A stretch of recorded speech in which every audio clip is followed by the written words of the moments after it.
Good morning students, कैसे हैं आप लोग। आप सभी का पॉलिटिकल साइंस की क्लास में स्वागत है। बच्चों, प्रीवियस क्लास में हम लोगों ने तीन प्रॉब्लम्स या हम कह सकते हैं तीन चैलेंजेस को हमने डिस्कस किया था, जो हमारे कंट्री के, हमारे नेशन बिल्डिंग में एक हिंड्रेंस क्रिएट कर रही थी। तो वो तीन चैलेंजेस क्या थे, एक बार थोड़ा सा मैं उसको बता देता हूँ, फिर हम आगे बढ़ेंगे और जो आज का टॉपिक है उसको हम समझने की कोशिश करेंगे। तीन चैलेंजेस क्या क्या थे। पहला चैलेंज था to shape a nation that was united yet accommodative of the diversity in our society. Second challenge जो हमने डिस्कस किया था वो क्या था, to establish democracy according to the constitution. और थर्ड चैलेंज क्या था, third challenge was to ensure the development and wellbeing of the entire society and not only of some sections. तो इन चैलेंजेस को हमने डिस्कस किया था, इसका ब्रीफ ओरिएंटेशन थोड़ा सा हमने किया था। उसी में से फर्स्ट मेजर चैलेंज को हमें लेना है जो नेशनल यूनिटी से रिलेटेड। उस फर्स्ट इशू को आज हमें डिस्कस करना है, समझने की कोशिश करनी है कि वो इशू हमारे लिए इतना इम्पोर्टेंट क्यों था। ठीक है ना। तो पहला जो हमारा इशू था, issue of national unity and security. देश की एकता तथा सुरक्षा का जो मुद्दा था बहुत ही ज़्यादा इम्पोर्टेंट था, और उसमें मेनली तीन इश्यूज हैं, सब इश्यूज हम कह सकते हैं, या तीन पार्ट्स हैं नेशनल यूनिटी के, और नेशनल यूनिटी और सिक्योरिटी के। फर्स्ट इशू जो है वो क्या है, पार्टीशन। आप सभी लोग को मालूम है 1947 में हमारा कंट्री इंडिया और पाकिस्तान दो इंडिपेंडेंट स्टेट्स में डिवाइड हो गया था।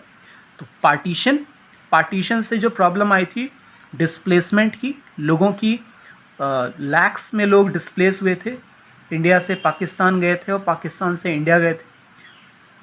उससे जो प्रॉब्लम आई थी, उनके रिहैबिलिटेशन से जो प्रॉब्लम थी, उसको कैसे डील किया गया, उस चैलेंज को कैसे डील किया गया, या कैसे वो एक चैलेंज था पार्टीशन। ठीक है ना।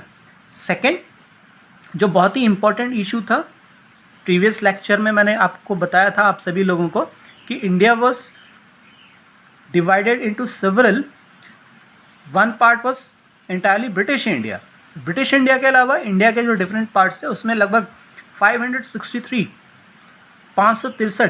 रियासतें थी, प्रिंसली स्टेट्स थे, और उनका इंटीग्रेशन इंडिया के साथ होना ज़रूरी था, जिससे कि हमारी नेशनल यूनिटी और जो हमारी सिक्योरिटी है उसको कोई प्रॉब्लम ना हो। और तीसरा जो इशू था, reorganisation of states. British India के टाइम में जो स्टेट्स थे उनको रीऑर्गेनाइज किया जाना था, वो एक बहुत बड़ा चैलेंज था। तो ये तीनों जो फैक्टर्स हैं ये किस इशू के अंडर में आते हैं, issue of national unity and security. बच्चों, बाहर बारिश हो रही है, इसलिए हो सकता है आवाज़ थोड़ा सा डिस्टर्ब करे, लेकिन फिर भी ध्यान से सुनने की कोशिश करिएगा, ज़रूर वॉइस क्लियर रहेगी। और कोई प्रॉब्लम होगी तो कमेंट बॉक्स में या ग्रुप में उसको आप शेयर कर सकते हैं, कोई डाउट होगा तो। ठीक है ना। पर ध्यान से आपको सुनना है, समझना है। अच्छा, प्रीवियस लेक्चर में मैंने आपको कहा था एक फ़िल्म देखने के लिए, या उसके कुछ सीन्स अगर इंटरनेट पे दिख जाएं, यूट्यूब पे दिख जाएं। कौन सी फिल्म थी वो? गर्म हवा, पार्टीशन पे बेस्ड है। आज हम पार्टीशन के इशू को ही डील करने वाले हैं। ठीक है ना। पार्टीशन का क्या इफ़ेक्ट पड़ा, उसके कॉन्सिक्वेंसेस क्या थे, रीजंस क्या थे पार्टीशन के, वो हमें डिस्कस आज करना है।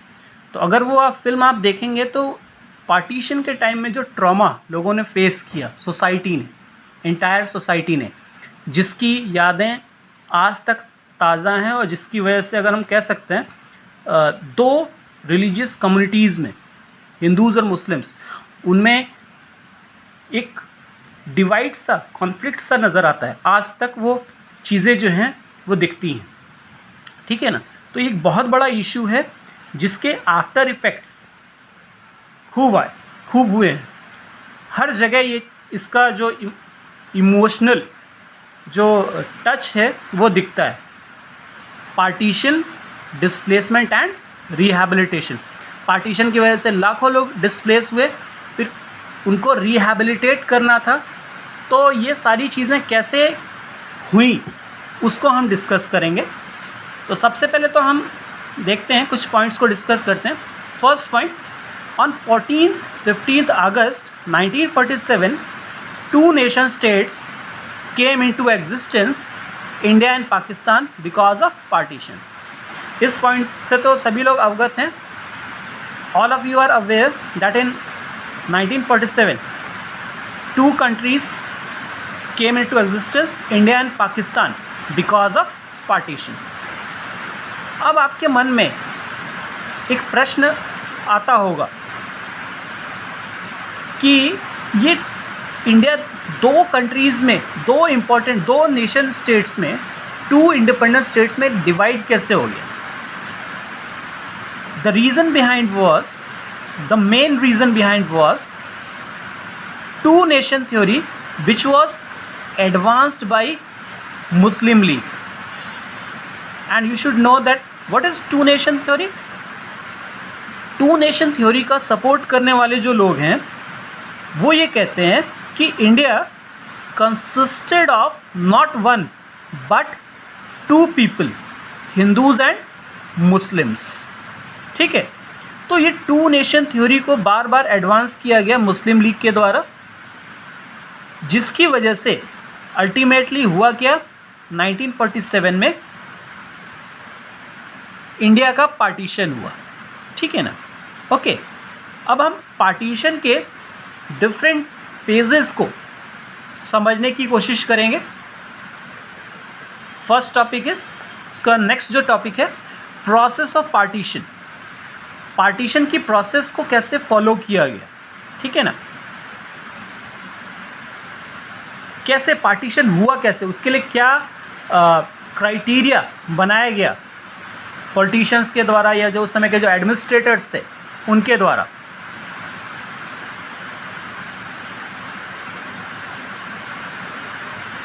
ठीक है ना, थोड़ा सा कैमरा हिल जा रहा है तो इस वजह से दिक्कत आ रही है। चलिए कोई नहीं, फिर भी हम कोशिश करेंगे। Principle of religious majorities was followed, ठीक है ना। कौन सा प्रिंसिपल फॉलो किया गया, प्रिंसिपल ऑफ रिलीजियस मेजॉरिटीज़। इसका मतलब क्या था कि जिस इलाके में, जिस एरिया में मुस्लिम्स मेजॉरिटी में थे, वहाँ पे उस टेरिटरी को पाकिस्तान बनाया जाना था, ठीक है ना। तो मेनली जब पाकिस्तान बनाया गया, कौन कौन से इलाके थे, West Pakistan and East Pakistan, ठीक है। ईस्ट पाकिस्तान इस समय प्रेजेंटली क्या है, बांग्लादेश,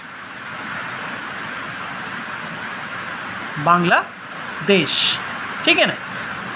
और ये तो पहला इशू था, ठीक है ना, कि जहाँ पे मुस्लिम मेजॉरिटी थी उन एरियाज़ को पाकिस्तान की टेरिटरी के रूप में क्रिएट करना था। लेकिन एक और प्रॉब्लम ये थी कि सभी मुस्लिम्स जो हैं वो पाकिस्तान का पार्ट नहीं बनना चाहते थे।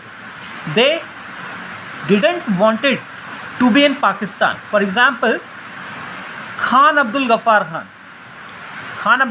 खान, जिनको कि फ्रंटियर गांधी के रूप में भी जाना जाता है, वो रिप्रेजेंट करते थे नॉर्थ वेस्ट फ्रंटियर प्रोविंस को। और उन्होंने मतलब वहाँ के एक बहुत ही पॉपुलर लीडर थे, पश्तून लीडर, और गांधी जी के कट्टर समर्थक थे। And he oppose the two nation theory को उन्होंने अपोज किया, लेकिन उनकी बात नहीं मानी गई। अल्टीमेटली हुआ क्या कि जो है नॉर्थ वेस्ट फ्रंटियर प्रोविंस को पाकिस्तान में मिला लिया गया, ठीक है ना। अब चलते हैं नेक्स्ट पॉइंट की तरफ। जो फोर्थ पॉइंट है, 2 of the Muslim majority provinces of British India, Punjab and Bengal, had very large areas where the non-Muslims were in majority. The partition of these 2 provinces caused the deepest trauma of partition. 2 majority Muslim majority provinces कौन कौन से थे? पंजाब और बंगाल। लेकिन वहाँ क्या था, Muslims majority में तो थे, लेकिन उनमें कई areas, there are various areas where non Muslims were in majority. तो जब पार्टीशन के टाइम में जो वायलेंस हुई, जो कार्नेज हुआ, जो राइट्स हुए, सबसे ज़्यादा डीपेस्ट ट्रॉमा इसी रीजन में, कहाँ कहाँ, पंजाब और बंगाल में लोगों ने फेस किया। ठीक है ना। देन नेक्स्ट जो प्रोसेस में प्रॉब्लम थी पार्टीशन के प्रोसेस में, problem of minorities on both sides of border. Minorities on both sides became easy targets of attack. जो भी माइनॉरिटी कम्युनिटी थी पाकिस्तान की तरफ वाले बॉर्डर में और इंडिया के साइड वाले बॉर्डर में, वो जो हैं बहुत इजी टारगेट हुए वायलेंस के। उनकी प्रॉपर्टी को लूट लिया गया और तरह तरह के उनके ऊपर अत्याचार हुए। ठीक है ना। तो minorities, whether they were Muslim minorities in India और Hindu minority, Hindu and Sikh minority in Pakistan, they were easy targets of attack during the process of partition। Okay, तो ये टॉपिक लग रहा है समझ में आया है आपको, कुछ काफ़ी रेलेवेंट भी है टॉपिक ये, और इससे रिलेटेड बहुत सारी फिल्म्स भी बनी है। गर्म हवा तो आपके बुक में लिखा है और फिल्म भी बहुत अच्छी है। मॉडर्न टाइम्स में भी कुछ फिल्म्स बनी है। थोड़ा मसाला मूवी है, मसाला मूवी हम कह सकते हैं, जैसे गदर एक प्रेम कथा, उसको भी आप देखेंगे तो थोड़ा थोड़ा आइडिया आपको लग सकता है पार्टीशन के टाइम का। ठीक है ना। अब नेक्स्ट जो इसमें टॉपिक है जो हमें समझना है कि उस पार्टीशन का जो विभाजन हुआ, भारत का जो विभाजन हुआ 1947 में, उसके क्या कॉन्सिक्वेंसेस हुए, उसके क्या परिणाम निकले। ठीक है ना। परिणाम बहुत अच्छे परिणाम नहीं थे, भयावह परिणाम थे। रिजल्ट्स वेर वेरी ब्रूटल और उसका इम्पैक्ट हमारी साइकोलॉजी पे, हमारे माइंडसेट पे आज तक दिखता है। तो उनको हम एक एक करके हम उसको डिस्कस करेंगे। फर्स्ट वर्स देख लेते हैं। Yes, first is tragic transfer of population, killings and atrocities on both sides of border in the name of religion। थोड़ा सा कैमरा ब्लिंक भी कर रहा है, तो फिर भी आप कोशिश करिए, कंसंट्रेट करिए, आपको समझ में आएगा ज़रूर। ठीक है ना। तो first point is tragic transfer of population, killings and atrocities on both sides of border in the name of religion. ठीक है ना। तो सबसे पहली चीज़ तो यही हुई कि इंडिया दोनों बॉर्डर के दोनों साइड से एक पॉपुलेशन का कंप्लीट ट्रांसफ़र होना शुरू हुआ। जो मुस्लिम माइनॉरिटी पॉपुलेशन थी वो India, they started migrating from India to Pakistan, and Hindu and Sikh minority population started migrating from Pakistan to India। Okay, and this transfer was not peaceful, it was very tragic। There were killings, there were atrocities against minorities on both sides of border in the name of religion। Okay, second point, cities like Lahore, Amritsar, Kolkata became divided into communal zones। मतलब in cities में कौन कौन से cities, Lahore presently Pakistan में है, अमृतसर, कोलकाता, ये communal Jones के रूप में क्रिएट हो गए। कहने का मतलब ये है कि सांप्रदायिक दंगे जो हैं वो सबसे ज़्यादा इन एरियाज़ में हुए, इन शहरों में हुए। और इसमें आपने गांधी जी के बारे में सुना होगा, नोआखली में जब दंगे हो रहे थे तो गांधी जी वहाँ पे गए, he went to Noakhali and through his efforts riots came to an end in Noakhali area। तो उस समय एकमात्र गांधी जी ही ऐसे थे, बाकी कंट्री के तमाम जो लीडर्स थे they were in the process of making government, but only Gandhi ji was there who tried to pacify people and tried to clear off the wounds of people during the riots which have started during partition. He went, I will show you some pictures later after completing this topic, okay, where we can see different aspects of partition. Third point, thousands of women were raped, killed and abducted. In many cases, women were killed by their own family members to preserve the family honor.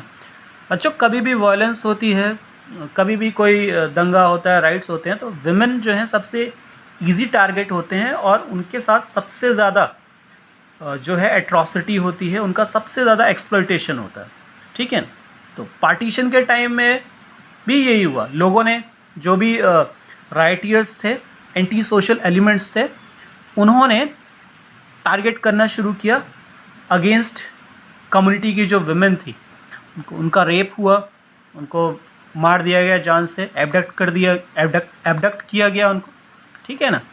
और इसकी वजह से हुआ क्या, बहुत ही मतलब जब कहानियाँ आप हिस्ट्री में भी चैप्टर है, last chapter, second last chapter partition का, तो उसमें आप देखेंगे, अब जब हम वो चैप्टर पढ़ेंगे तो उसमें हम देखेंगे कि कैसे फैमिली मेम्बर्स ने अपनी फैमिली की जो भी विमेन मेम्बर्स थे उनको खुद ही मार दिया अपने फैमिली ऑनर को प्रिजर्व करने के लिए, ठीक है ना। तो जो सबसे ज़्यादा ट्रॉमा फेस किया गया वो women, whether they were Muslim, whether they were Hindu, whether they were Sikh, सब ने जो है वो सारी जो विमेन कम्युनिटी, हम कह सकते हैं विमेन कम्युनिटी, उसने इस ट्रॉमा को सबसे ज़्यादा फेस किया, ठीक है ना। The next point, division of administrative apparatus and financial assets between India and Pakistan. मतलब ये जो पार्टीशन हुआ, इसमें सिर्फ लोगों का आना जाना नहीं हुआ, it was not only migration of people from one side of the border to other, it was also division of administrative apparatus, financial assets between India and Pakistan. मतलब एक टाइपराइटर भी है, वो भी इंडिया में रहेगा कि पाकिस्तान में रहेगा। रेलवे, जो गवर्नमेंट के जो लोग थे, गवर्नमेंट एम्प्लॉयज़ थे, फर्नीचर, ये सारी चीज़ें जो हैं वो डिवाइड हुई इंडिया और पाकिस्तान के बीच में। और ये माइग्रेशन ऐसा था कि लोगों ने खुशी से माइग्रेट नहीं किया, और इस माइग्रेशन को लगभग 80 लाख लोगों ने इसको माइग्रेट किया, इन्होंने फोर्स माइग्रेशन। और वो उसमें से उस कार्नेज के दौरान, उस पार्टीशन राइट्स के दौरान लगभग we can say approximately 5 to 10 lakh people killed in partition riots we can say. और इस पार्टीशन ने क्या किया, partition created severe conflict between Hindu and Muslim community. हम आज तक देखते हैं इसको आप हमारी पॉलिटिक्स में भी आपको नज़र आ जाएगा। हमारा जो पॉलिटिक्स जो होती है, कम्युनल पॉलिटिक्स, उसमें भी जो है इस सेंटिमेंट को यूज़ किया जाता है। तो इन सारी चीज़ों के पीछे जो है पार्टीशन राइट्स का, जो पार्टीशन के टाइम में जो वायलेंस हुई, ब्रूट वायलेंस, उसका बहुत ज़्यादा कंट्रीब्यूशन है। हम उस वुंड को, उस दर्द को अभी तक भुला नहीं पाए हैं पार्टीशन के। The next point, competing political interest behind the conflicts between Muslim League and Hindu communal organizations। अब ये जो कॉन्फ्लिक्ट्स थे उसके पीछे था क्या, competing political interest, किनके बीच में, मुस्लिम लीग और हिंदू कम्युनल कुछ ऑर्गेनाइजेशंस थे उनके बीच में, ठीक है ना। मुस्लिम लीग अपनी गवर्नमेंट चाहती थी, तो इसलिए उनको मुस्लिम्स का सपोर्ट चाहिए था, मुस्लिम्स का रिप्रेजेंटेटिव अपने आप को वो दिखाना चाहते थे। तो इस वजह से इन्होंने क्या किया, जो है कम्युनल फीलिंग्स को फ्लेयर देना शुरू किया, चिंगारी देनी शुरू की, ठीक है ना। तो इस वजह से जो कॉमन पीपल, चाहे वो मुस्लिम हो, चाहे हिंदू हो, चाहे सिख हो, उनको इसका खामियाजा भुगतना पड़ा और लैक्स में लोग मारे गए, ठीक है ना। और जो एब्डक्शन के जो केसेस थे या खोए हुए लोगों के केसेस थे वो 1960s तक चलते रहे, उनको खोजा गया 1960s तक, और ठीक है ना। तो ये सारी चीज़ें थी। Then most leaders of the national movement believed that India must treat persons of all religions equally. They cherished the idea of a secular nation. This ideal was enshrined in Indian Constitution. ठीक है ना। लेकिन इतना सब होने के बावजूद भी हमारे जो नेशनल मूवमेंट से रिलेटेड ज़्यादातर जो लीडर्स थे वो ये मानते थे कि इंडिया में सभी रिलीजन के लोगों को इक्वल माना जाएगा, and they supported, they cherished the ideal of a secular nation. Secular मतलब पंथ निरपेक्ष देश होगा हमारा, और इसी सेकुलर नेशन की थ्योरी को हमारे इंडियन कॉन्स्टिट्यूशन में एनश्राइन किया गया, इसी आइडियल को हमारे इंडियन कॉन्स्टिट्यूशन में एनश्राइन किया। अब बुक में हम कुछ पिक्चर्स देखेंगे जिससे कि आप कुछ और अच्छे तरीके से पार्टीशन के टाइम का जो सिचुएशन था, पार्टीशन के टाइम की जो कंडीशन थी, उसको हम समझ सकते हैं। एक मिनट में जो मैं आपको दिखाना चाहता था, ये देखिए, ये वाली photo Gandhi in Noakhali, now in Bangladesh, in 1947, ठीक है ना। तो ये यहाँ पे जो राइट्स हुए थे, पार्टीशन राइट्स, हिंदूज़ और मुस्लिम्स के बीच में बहुत ही ख़तरनाक राइट्स हुए थे नोआखली में। तो वहाँ पे लोगों को कंसोल करने के लिए, उनके दुख में साथ रहने के साथ, उनके दुख को बांटने के लिए गांधी जी वेंट इन नोआखली, और उसका एक बहुत पॉजिटिव इम्पैक्ट पड़ा, ठीक है ना। तो आप देख सकते हैं, ठीक है। और मैं वो फिल्म की बात कर रहा था, उसको ये देखिए, ये फिल्म है गर्म हवा, ठीक है ना। तो इसमें ये बलराज साहनी जो फेमस एक्टर हैं उनकी फ़ोटो है, ठीक है ना।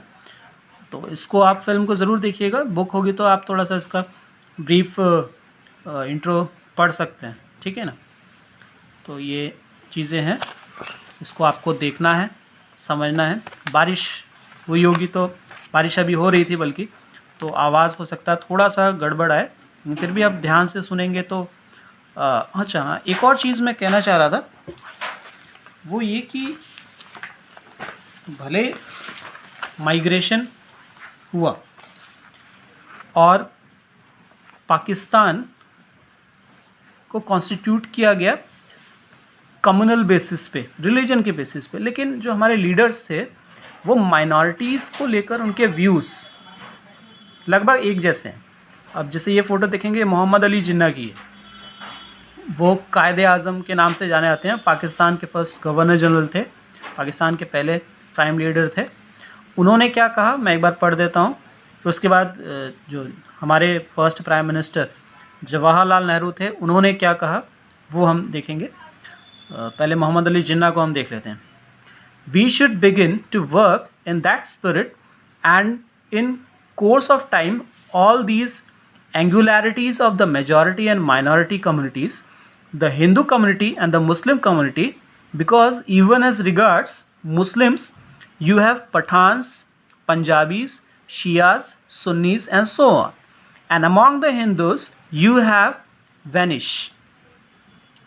You are free to go to your temples, you are free to go to your mosque or to any other place of worship in this state of Pakistan. You may belong to any religion or caste or creed. That has nothing to do with the business of the state. मतलब मोहम्मद अली जिन्ना का भी approach जो है थोड़ा secular नज़र आता है, ठीक है ना। अब दूसरी तरफ हम पंडित जवाहरलाल नेहरू के व्यूज़ को देखते हैं।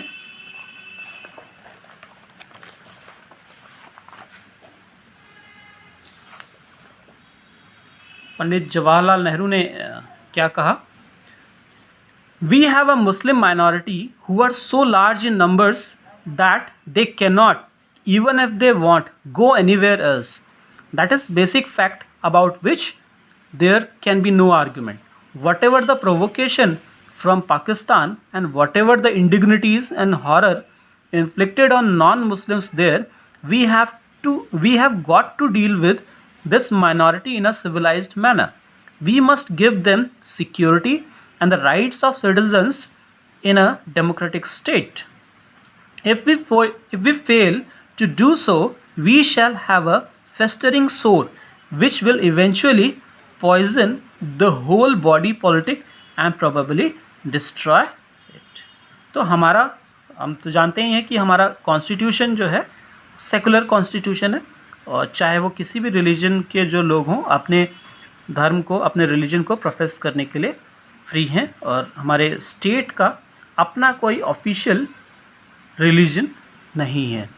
ओके, तो बच्चों आई होप कि आपको कुछ समझ में आया होगा। हालांकि आवाज़ हो सकता है अभी आज क्लियर ना हो बारिश की वजह से, क्योंकि बारिश बहुत हो रही थी, बारिश की आवाज़ की वजह से डिस्टर्बेंस हो सकती है। तो एक बार और हम थोड़ा सा रिवाइज़ कर लेते हैं कि आज हम लोगों ने कौन कौन से मेन पॉइंट्स को टच किया है।